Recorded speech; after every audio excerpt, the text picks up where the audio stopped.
Guys, previous lecture में हमने बात की थी नॉर्मेलिटी की और उसके न्यूमेरिकल हमने परफॉर्म किए थे। आज हम बात करेंगे दो इंपॉर्टेंट टर्म्स की जो बोलने में और दिखने में एक जैसी है। एक है मोलैरिटी और एक है मोलैलिटी, यानी एक है मोलरता और दूसरी है मोललता। इन दोनों को अगर हम देखें तो बोलने में और लिखने में लगती सेम है, ठीक है, लेकिन यहाँ पर थोड़ा सा फर्क है दोनों में। वो फर्क क्या है वो अब आप देखोगे। यहाँ देखो, मैं दोनों को साथ में अगर बताता चलूं, पहले हम बात करते हैं मोलैरिटी की, फिर हम बात करेंगे मोलैलिटी की, जिसको हिंदी में हम बोलते हैं मोललता, इसको हम बोलते हैं मोलरता। आई बात समझ में? तो देखो, मोलैरिटी का मतलब क्या है और मोलैलिटी का मतलब क्या है, इसको ध्यान से समझना है, गौर लगा करके।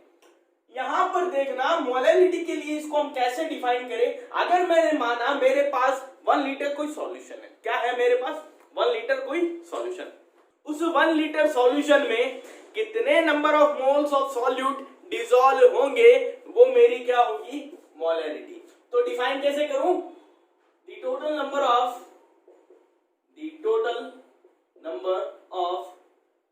Moles of solute dissolved in per liter of solution, यानी 1 लीटर विलयन में उपस्थित विलय के मोलों की संख्या क्या कहलाएगी, मोलरता कहलाएगी। अगर यही मैं मोलैलिटी के डिफाइन करूं तो यहां पर देखो सॉल्यूशन यूज हो रहा है, यानी सॉल्यूशन की रेस्पेक्ट में मोलैरिटी डिफाइन हो रही है, लेकिन मोलैलिटी में क्या होगा, यहां पर जो रेस्पेक्ट लिया जाएगा, यहां सब में हमने देखा था, सभी में अभी तक जितनी भी प्रॉपर्टी है, चाहे वो नॉर्मेलिटी हो, चाहे वो परसेंट बाय मास, कोई भी हो, उसमें हम क्या ले रहे थे, वॉल्यूम का सॉल्यूशन रेस्पेक्ट लेकर चल रहे थे।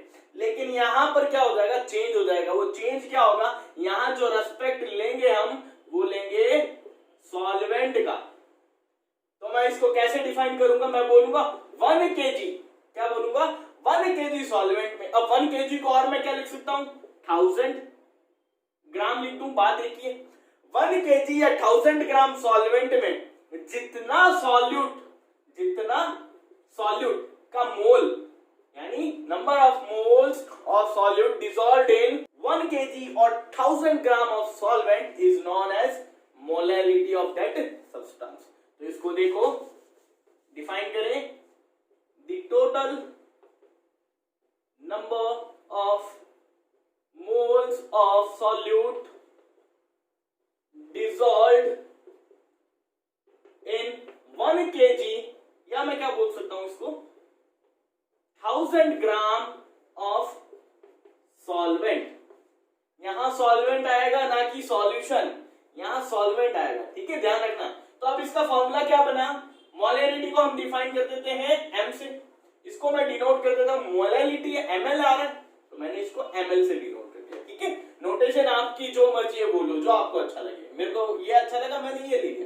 मोलैरिटी को डिफाइन कैसे करें, total number of moles of, mole किसके लेने हैं, इसको पूरा ही लिख देते हैं, मोल्स ऑफ सॉल्यूट अपॉन क्या है, लीटर मतलब वॉल्यूम ऑफ सॉल्यूशन, विलय के मोल अपॉन विलयन का आयतन। और इसको मैं कैसे लिख सकता हूं, और मैं इसको लिख सकता हूं, मैं मोल्स ऑफ सॉल्यूट को n लिख दूं, n किसके होंगे, सॉल्यूट के मोल्स होंगे, अपॉन वॉल्यूम ऑफ सॉल्यूशन, जिसको हम VL लेके चल रहे हैं, इसी को यही रहने दो। अब इसको यहां देखो, मोल ऑफ सॉल्यूट, ये तो ठीक चल रहा है भाई साहब। अब यहां पर वॉल्यूम था, लेकिन यहां पर क्या है, सॉल्वेंट का मास, तो यहां क्या लिखूंगा, मास ऑफ सॉल्वेंट। वो किस में हो सकता है, या तो किलोग्राम में हो सकता है या ग्राम में हो सकता है, ठीक है। अब यहां पर देखना, मास ऑफ सॉल्वेंट भी बोल सकता हूं, या मैं इसको क्या बोल दूं, मास को हम क्या बोलते हैं, वेट भी तो बोल सकते हैं, वेट ऑफ सॉल्वेंट। अब यहां पर कैसे डिफाइन करोगे, ml equals two moles of solute यानी n upon mass of solvent. Mass of solvent को मैं इसको ऐसे लिख रहा हूं, m सॉल्वेंट, ताकि तुम्हें ध्यान रहे। या मैं इसको लिख सकता हूं, देखो m सॉल्वेंट लिख दूं, या तो मैं जो नोटेशन आपको अच्छा लगे वो लिखना, W सॉल्वेंट, जो आपको अच्छा लगे देना जो आपको अच्छा लगे, ठीक है। तो यहाँ पर और इसको हम कैसे डिफाइन कर सकते हैं, देखो नंबर ऑफ मोल्स, ये किसके नंबर ऑफ मोल्स, हम किसके लेके चल रहे हैं, सॉल्यूट के लेके चल रहे हैं, जो पिछले कंसंट्रेशन टर्म में चल रहा था वही है यहाँ पर, ये सॉल्यूट के लिए डिफाइन है। तो यहाँ पर क्या लिख सकता हूं, मास of solute, mass of solute upon, ये क्या होगा, मॉलिक्यूलर मास ऑफ सॉल्यूट, यही होता है। एम नॉट लेके चल रहे थे, N2 क्या रहेगा आपका, Bl। यहां पर क्या होगा, ये Ml, यहां पर देखो ये मास of solute upon m not, किसका है ये एम नॉट हम किसका लेके चल रहे हैं स्टार्टिंग से, सॉल्यूट का ही, into mass of solvent, mass of solvent. इसीलिए मैंने इसको देखो यहां पर पूरा लिखा है सॉल्यूट, ताकि हमें कंफ्यूजन ना हो, ठीक है। अब यहां पर तो एक ये फॉर्मूला बन गया, एक ये फॉर्मूला बन गया, ये तो तुम्हें याद ही रखने ये जो फॉर्मूलाज है। अब देखो इस फॉर्मूला को और किस टर्म में लिखता हूं, मान लो क्वेश्चन में कभी जो सॉल्यूशन का वॉल्यूम है वो तुम्हें लीटर में ना दे करके, हमें लेना किस में होता है, लीटर में, लीटर में ना दे करके किस में दे दे, एमएल में दे दे, किसमें, मिलीलीटर में दे दे। और यहां पर जो मास ऑफ सॉल्वेंट है वो हमें लेना किस में होता है, किलोग्राम में, वो तुम्हें किलोग्राम में ना दे करके किस में दे दे, ग्राम में दे दे। तो आप लोगों को क्या करना है, फॉर्मूले में चेंज करना है। वो फॉर्मूला क्या बन जाएगा, अब यहां पर देखना, ये मैंने लिखा mass of solute upon m naught into VL, into VL. अब देखो माना मैंने यहां पर मान लेता मैं कि मेरे को दे दिया 200 ml, कितना, क्वेश्चन में 200 ml दे दिया मेरे को सॉल्यूशन का वॉल्यूम, तो मैं यहाँ क्या लिखता 200 ml। लेकिन मेरे को पता है according to the definition litre में लेना होता है, तो यहाँ पर क्या करूंगा, 1000 का डिवाइड करूंगा, ये 1000 का आ जाएगा ऊपर। तो मैं यहाँ पर डायरेक्टली एक फॉर्मूला बना देता हूं, ये VL लिखा और यहाँ क्या लिख दिया 1000। इसका मतलब क्या है, इसका मतलब ये हुआ क्वेश्चन में जब आपको वॉल्यूम ml में दे रखा होगा तब आप ये फॉर्मूला यूज करोगे, अगर आपको लीटर में दे रखा है तो आप ये फॉर्मूला यूज करोगे। आई बात समझ में। तो एक ये फॉर्मूला याद रखना, कब यूज करोगे, when in question VL is given in ml, जब वॉल्यूम ml में दे रखा हो तब ये फॉर्मूला यूज करो। अब यहां पर इसको चेंज करो, ml equals to m solute upon m naught into, अब देखो m सॉल्वेंट तो वही रहेगा, किस में आना चाहिए, किलोग्राम में, लेकिन ग्राम में दे रखा हो क्वेश्चन में, क्या कर दोगे 1000 का मल्टीप्लाई, क्या कर दोगे 1000 का मल्टीप्लाई। अब यहां पर देखना, मैं मोलैलिटी और मोलैरिटी के लिए कुछ बातें बताना चाहता हूं आपको कि हम कैसे पता लगाएंगे अगर हमें किसी सब्सटेंस की कंसंट्रेशन निकालनी है। मान लो मैंने आपको कोई सब्सटेंस दिया, ठीक है, 2 बीकर है आपके पास, दोनों में 2 सॉल्यूशन भरे पड़े हैं, दोनों में 2 सॉल्यूशन भरे पड़े हैं।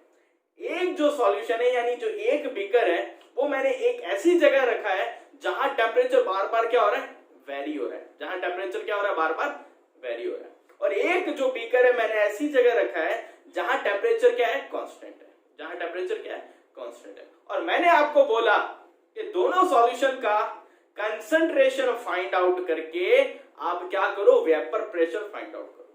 क्या बोला, कंसंट्रेशन फाइंड आउट करके आप लोग क्या करो, वेपर प्रेशर फाइंड आउट करके बताओ, या उनसे रिलेटेड कुछ प्रॉपर्टीज फाइंड आउट करके बताओ। तब आपके दिमाग में आएगा कि अब हम कौन सी कंसंट्रेशन निकालें, मोलैरिटी की रिस्पेक्ट में कंसंट्रेशन निकालें या मोलैलिटी की रिस्पेक्ट में, यानी जो सांद्रता आपको निकालनी है वो किस बेस पर निकालनी है, मोलरता को ध्यान में रखते हुए या मोललता को ध्यान में रखते हुए। तो ये दिमाग में जो डाउट आता है इसी को मैं यहां क्लियर करने के लिए आपको एक चीज बताता हूं। तो सुनना, हमने अभी पढ़ी जो मोलैरिटी थी यानी जो मोलरता थी उसका फॉर्मूला क्या था, number of moles upon solution का वॉल्यूम। जो हमने अभी मोलैलिटी पढ़ी उसका फॉर्मूला क्या बताया था हमने, number of moles upon mass of solvent यानी विलायक का द्रव्यमान, यही था। अब तुम लोग खुद सोचो, स्टार्टिंग में जब हम कंसंट्रेशन टर्म्स पढ़ने वाले थे तो मैंने आपको 2 चीजें बताई थी, कुछ ऐसी प्रॉपर्टीज होती है जो टेम्परेचर पे डिपेंड करती है, जो क्या करती है, टेम्परेचर पे डिपेंड करती है। कुछ ऐसी होती है जो टेम्परेचर पे डिपेंड नहीं करती। बताया था मैंने आपको, ये भी बताया था जो प्रॉपर्टीज टेम्परेचर पे डिपेंड करती है, जो प्रॉपर्टीज टेम्परेचर पे डिपेंड करती है उसका रिलेशन वॉल्यूम से होगा। वो कहीं ना कहीं ताल्लुक किससे रखेगी, आयतन से रखेगी, वॉल्यूम से रखेगी। लेकिन जो प्रॉपर्टीज टेम्परेचर से डिपेंड नहीं होती वो अपना ताल्लुक किससे रखती है, मास से रखती है, यानी द्रव्यमान से रखती है। यहां पर इन दोनों प्रॉपर्टीज में आप देखो गौर से, तो यहां पर तो क्या आ रहा है, मास आ रहा है यानी द्रव्यमान आ रहा है। यानी ये वो प्रॉपर्टी है, यानी ये जो मोलरता है, मोलरता या हम इसे मोलैलिटी जिसे बोलते हैं, ये वो प्रॉपर्टी है जो टेम्परेचर पे डिपेंड नहीं करती, और ये वो प्रॉपर्टी है मोलैरिटी जो टेम्परेचर पे डिपेंड करती है, क्योंकि यहाँ क्या आ रहा है, वॉल्यूम आ रहा है, और यहाँ क्या आ रहा है, मास आ रहा है। तो अब सुनना, जो मैंने आप लोगों को दो बीकर दिए थे, एक जहां टेम्परेचर क्या था, कांस्टेंट था, एक वहां रखा था हमने जहां टेम्परेचर कांस्टेंट नहीं था, कांस्टेंट नहीं था यानी वेरी कर रहा था। तो आप लोग जो कंसंट्रेशन टर्म निकालोगे वो इसकी टर्म में निकालोगे या इसकी टर्म में निकालोगे? तो आप लोग खुद देखो, टेम्परेचर पे डिपेंड कौन नहीं करती, मोलरता, मोलैलिटी। यहां पर किस रूम में टेम्परेचर वेरी हो रहा है, तो मैंने देखा यहां पर तो कांस्टेंट है, यहां पर तो कांस्टेंट है। अगर मेरे को इस रूम में ये जो बीकर पड़ा है इसकी मेरे को कंसंट्रेशन निकालनी है, तो मैं यहां पर क्या यूज करूंगा, मोलैरिटी। क्या यूज करूंगा, मोलैरिटी। मोलैरिटी यूज करके मैं इस रूम में पड़े इस बीकर की क्या निकालूंगा, सांद्रता यानी कंसंट्रेशन निकालूंगा।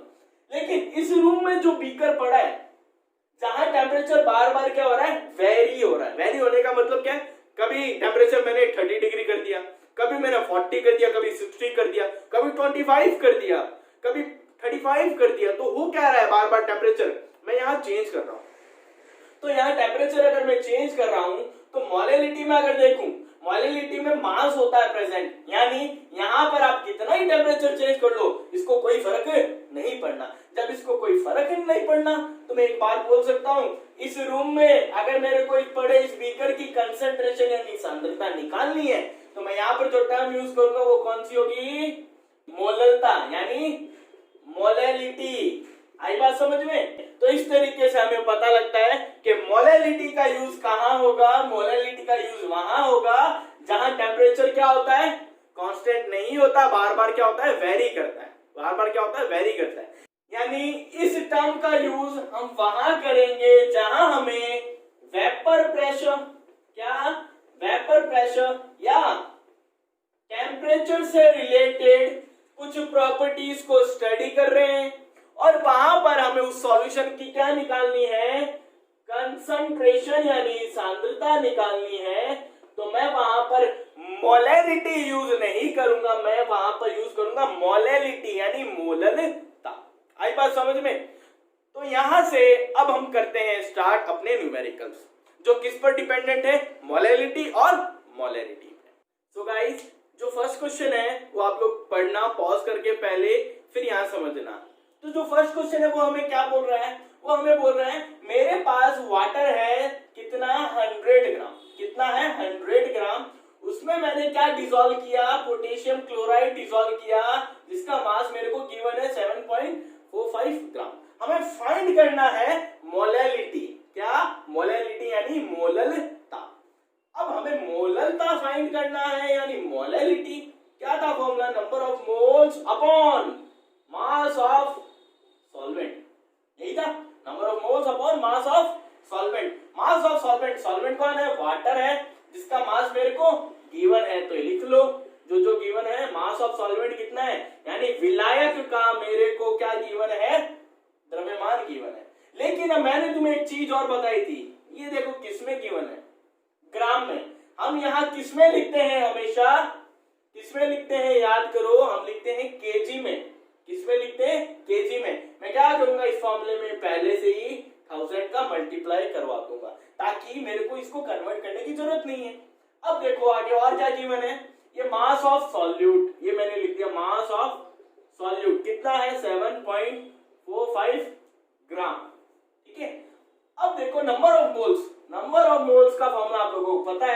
ये नंबर ऑफ मोल्स किसके हैं? सॉल्यूट के। तो यहां पर क्या लिखूंगा? मास of solute upon molecular mass of that solute. यहां सॉल्यूट कौन है? Potassium chloride. इसका क्या निकालूं? मॉलिक्यूलर मास यानी m0 निकालो। पोटेशियम का अगर मैं देखूं K+Cl लेना है पोटेशियम का, और क्लोरीन का, क्लोरीन होता है 35.5, पोटेशियम होता है मैंने आपको बताया था 39, ऐड करो तो आपके पास आएगा 74.5 ग्राम। ठीक है, अब मेरे पास ये m0 आ गया। अब इस फॉर्मूले में पुट अप करता हूं, नंबर ऑफ मोल्स कितना है? m solute upon m0 into m solvent, ये इंटू में क्या चल रहा है अपना 1000, चलने दो। अब इनकी वैल्यू पुट अप करो। m सॉल्यूट देखो, m सॉल्यूट हमें गिवन है क्वेश्चन में 7.45, m0 अभी हमने निकाला है 74.5 इंटू m सॉल्वेंट कितना गिवन है मेरे को? 100 ग्राम इंटू ये अपना क्या चल रहा है? 1000 चल रहा है। अब ये पॉइंट हटाओ, एक जीरो ऊपर, ये पॉइंट हटाओ, 2 जीरो नीचे, ये सारा क्या हो गया? एक दूसरे से कैंसिल आउट। अब जो वैल्यू आई ml की मेरे पास क्या बची? 1। अब यहां पर यूनिट ध्यान रखना, ऊपर क्या चल रहा है? नंबर ऑफ मोल, यानी यूनिट क्या होगी? मोल। नीचे क्या चल रहा है? मास, जो किस में है हमारे पास? केजी में। अब कोई पूछे केजी में कैसे? ग्राम में। अबे यहाँ पर मैंने क्या किया था बाबूजी? 1000 का मल्टीप्लाई किया था ताकि एक मास किस में कन्वर्ट हो गया? केजी में। तो यहाँ पर ध्यान रखना, जो यूनिट होगी मोलैलिटी की वो होगी मोल पर केजी, और यही अगर मैं मोलैरिटी में बात करूं तो वो क्या बन जाएगी? मोल पर लीटर, क्योंकि वहां क्या होता है? वॉल्यूम होता है। तो यहाँ पर ये एक आंसर आया। अब सेकंड क्वेश्चन की बात करते हैं। अब देखो जो सेकंड क्वेश्चन है वो आपको स्क्रीन पे दिख रहा होगा, आप इसे पहले पढ़ना, उसके बाद ही यहाँ देखना। ठीक है, तो यहाँ देखो जो क्वेश्चन है वो क्या बोल रहा है? वो बोल रहे हैं कि हमारे पास एक सॉल्यूशन है जिसकी डेंसिटी कितनी है? 0.997 ग्राम पर सेंटीमीटर क्यूब। अब उसने बोला है इस सॉल्यूशन में वाटर है जो एज अ सॉल्वेंट काम कर रहा है। ठीक है, और इसमें एज अ सॉल्यूट कौन है? Potassium chloride. इसका मेरे को मास दे रखा और इसका भी मेरे को मास दे रखा। सॉल्यूट मास कितना है? 10 ग्राम। सॉल्वेंट का मास अपने पास कितना है? 1000 ग्राम। फाइंड क्या करना है? मोलैरिटी फाइंड करनी है और मोलैलिटी, दोनों फाइंड करके बतानी है। तो सबसे पहले हम बात करते हैं मोलैरिटी की। क्या होता है? Number of moles upon volume of the solution, यही पढ़ा है हमने। तो यहाँ पर देखो नंबर ऑफ मोल्स किससे रिलेटेड? सॉल्यूट से रिलेटेड। तो फॉर्मूला क्या बनेगा?